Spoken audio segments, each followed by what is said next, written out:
These look super fancy, but in fact they're very easy. All you need is some melted chocolate to dip a mini pretzel in. Yes, a mini pretzel. We're going to let that set and use it later. So we're going to pour some of this melted chocolate into a plastic cup. Maybe some of you have these lying around in your kitchen cupboards. So we're just going to gently turn the cup around to coat the entire inside with the melted chocolate. A slightly careful operation here, so take your time. Now once that's done, we pour away the excess chocolate back into the bowl. We can use that later. We're going to just swipe over the rim of the cup to make sure we get rid of any excess chocolate there and stick it in the freezer to chill for an hour. Now we have our chocolate cup. There you go. That was super easy, wasn't it? So that chocolate pretzel we made earlier is going to be the handle of our chocolate cup. Now we get some hot water and some coffee powder and mix it up. And then we're going to start dipping some ladies' fingers. That's right. I'm sure a lot of you have those around in your cupboards too. Those are going to go in the bottom of our chocolate cup, layered with mascarpone. We've put that in a piping bag to make it easy to fill our cup. So we're going to just keep layering the ladies' fingers, which have been dipped in that coffee mixture, and our mascarpone filling is going to be the final filling to fill our cup all the way to the top. And now it's time for a finishing touch. So why not sprinkle some cocoa powder on the top?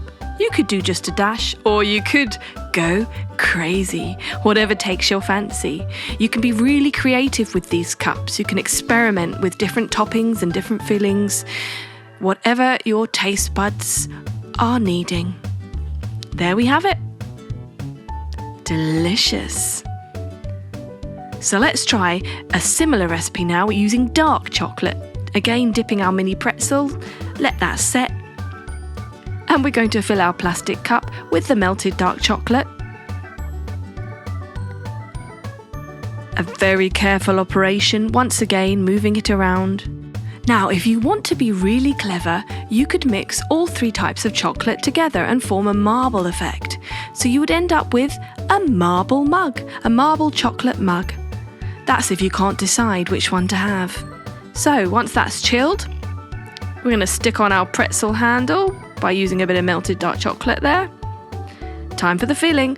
Hot water, chocolate sauce. Mix it together. And yes, we're going to dip our ladies' fingers. That will go in first. Now we're going to layer it. Now we're going to layer it with coffee mousse. Now, mousse, you can pre-buy it from the shop, but it's actually super easy to make. You just need a few basic ingredients that you generally have lying around, like whipped cream, eggs, sugar, some gelatin, and of course, in this case, some coffee. So we're going to put some caramel sauce on the top of that, a bit of sweetness with the bitterness of the coffee, and some coffee beans for our final touch. Look at that. It's like a mocha cappuccino in a chocolate cup. What's not to love? Right, time for some white chocolate. For those of you with a super sweet tooth, let's use melted white chocolate this time. Again, we're going to mould it into our plastic cup. So it does take a little bit of patience to do things like this. But really, with delicate handling and a little bit of patience, it is very easy. Who would have thought? So our handle goes on, and now we're going to do the filling. The third and final filling is matcha green tea with a dash of milk. Mix that together, and yes, we're going to dunk our ladies' fingers. Ladies' fingers are the saviour of the day for these recipes. So those go in first, as usual. This time, we're going to layer it with vanilla-flavoured mousse. Again, you can make it yourself quite easily, or buy it pre-made from the store. You can experiment. You can use cream. You can use different flavours. You can use fruit. Let's put a little bit of fruit on this. How about a raspberry? That rich redness against the creamy white cup. Absolutely gorgeous. So which one would you like? Chocolate, coffee, or matcha? Cheers! you need is 200 grams of butter, 100 grams of icing sugar and half a teaspoon of salt. Mix together in a mixing bowl. Add 2 egg yolks and 1 teaspoon of vanilla extract.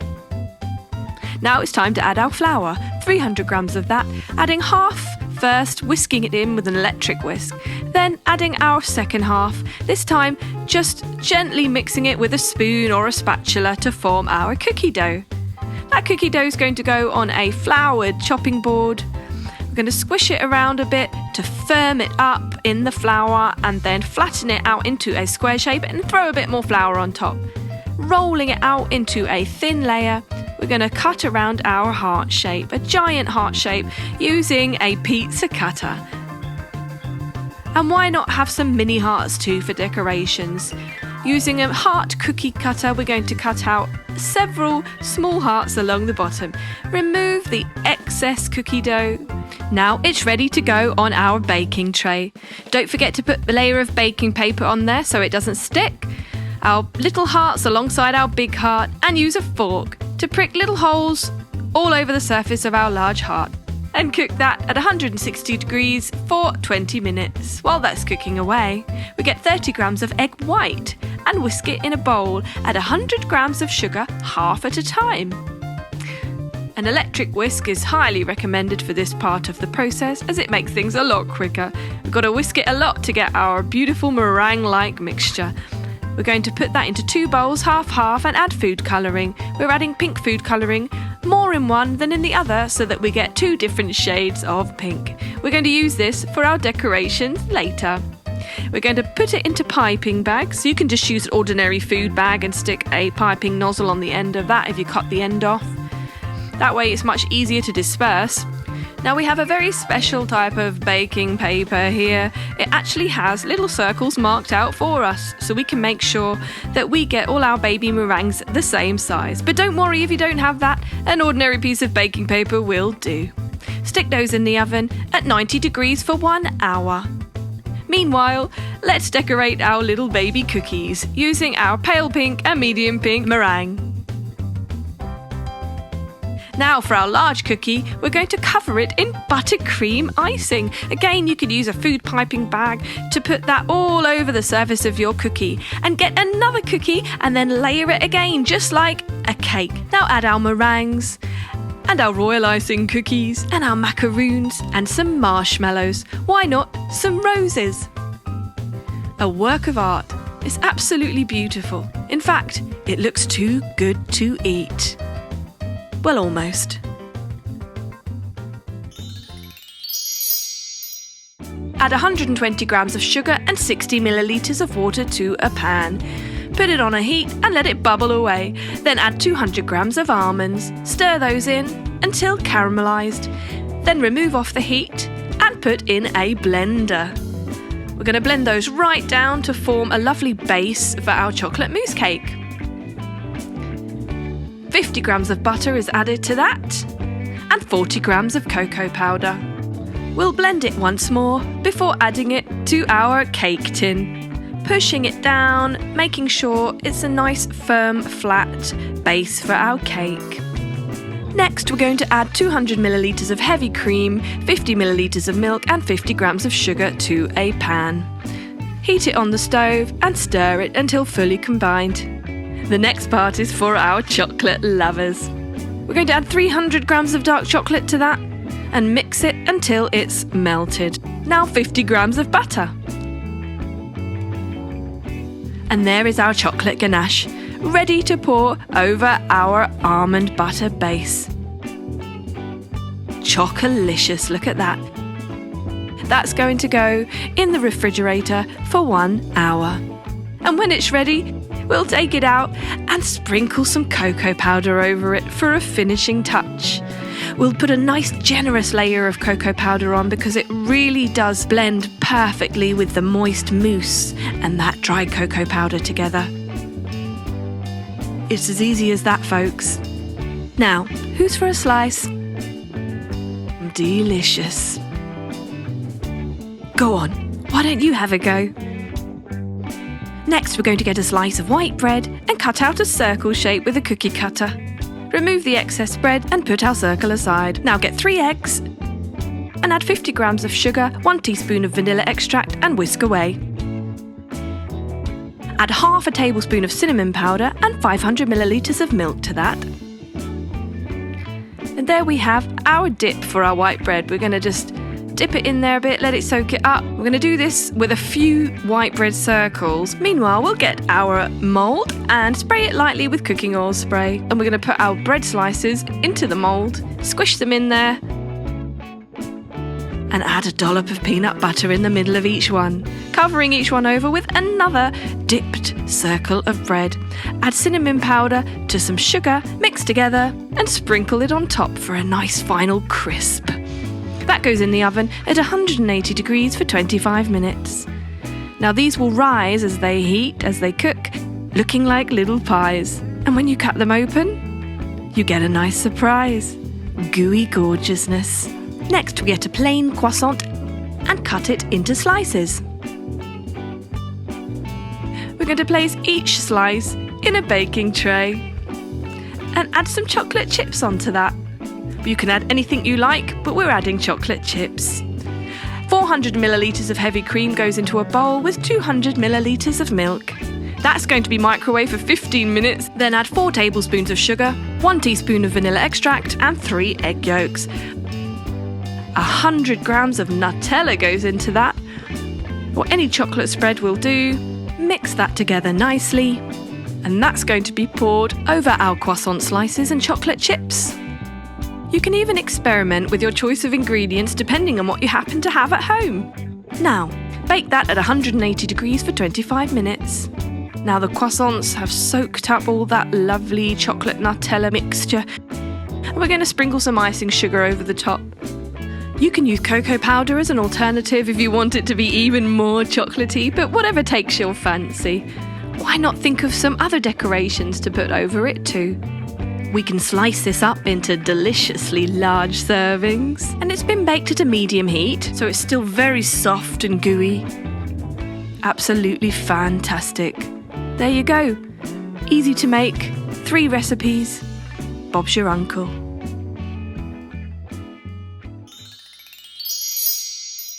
First we get 120 grams of butter, add 250 millilitres of milk and the same in water. 20 grams of sugar to that and stir it whilst heating it on the stove. Stir till the butter has melted and the mixture starts to bubble away. Once it's bubbling, you can turn the heat off and add 180 grams of flour. Mix that in well. Keep stirring till it's completely combined together. When it's a dough-like mixture, we'll remove it from the stove and add our eggs. We're going to add 4 eggs to this, 1 at a time. This part is very important. We've got to mix it in very, very well because we don't want to get lumpy mixture later on. So we're going to add the eggs one by one, stirring each egg in very, very well. A little bit of patience is required for this, but the end result is well worth it. Now we're going to add our final egg and 2 teaspoons of vanilla extract with that. That gives our churros a lovely flavour. So now our choux pastry is ready. We're going to stick it in a piping bag. Or you can even use a food bag and just snip off the end. We're going to make semicircle shapes with this on our chopping board. So just slowly do your half circle to make our cup handles. Dabbing each one down with a little bit of water. Then we'll freeze those for 1 hour. Meanwhile, we're going to get a muffin mould tin and spray lightly with oil on the underside. Yes, the underside, you heard right. With our piping bag, we're going to pipe our choux pastry around the underside of each muffin hole, making a spiral shape all the way around and over the top. This is going to form our choux pastry cup. Do that with all of the muffin moulds. Then our handles are ready. We're going to stick those on the side, one by one. Very delicate operation. This is going to be frozen for 3 hours. Once it's frozen, we're going to deep fry it, very carefully putting it in the oil and pushing it underneath. Once it's golden brown coloured, we're going to remove it from our hot oil and place it on a griddle. Now this will help it to cool down quickly. Now get 250 grams of sugar and 1 tablespoon of cinnamon powder. Mix it together to make our cinnamon sugar. We're going to get each choux pastry cup one by one and coat the entire outside of the cup in our cinnamon sugar. Once we've done that, we can add our hot pouring chocolate into the middle of the cup. Brings a whole new definition to the term hot chocolate, doesn't it? Look at that.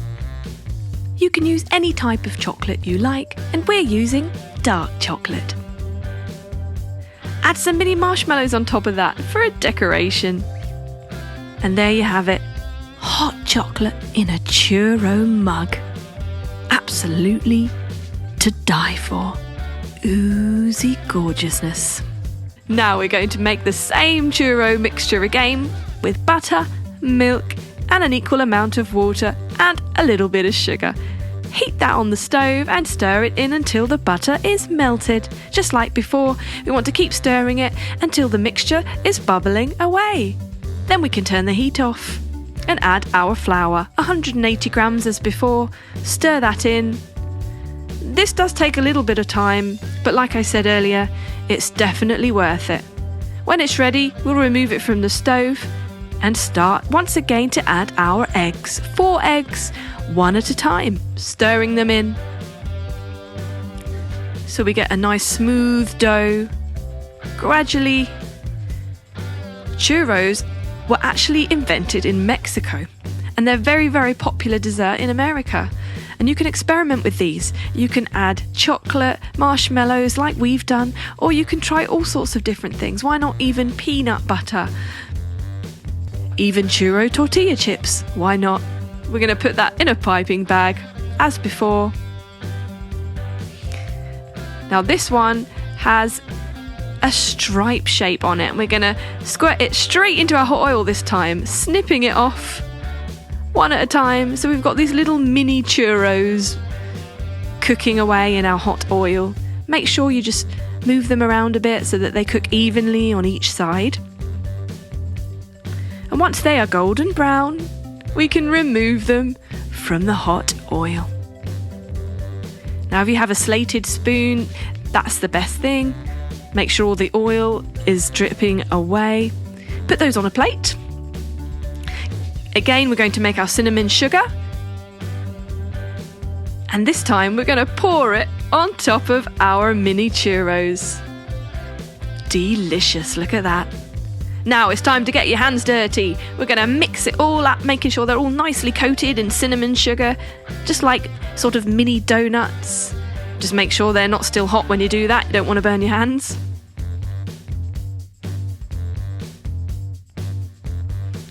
Now we're going to get some chocolate chips. Sprinkle a nice healthy portion of those on, and some marshmallows. That's going to go in the oven at 150 degrees for just 3 minutes. We just want to brown the marshmallows, let them expand and melt a bit with the chocolate chips, but not to burn them. And there you have it. Delicious.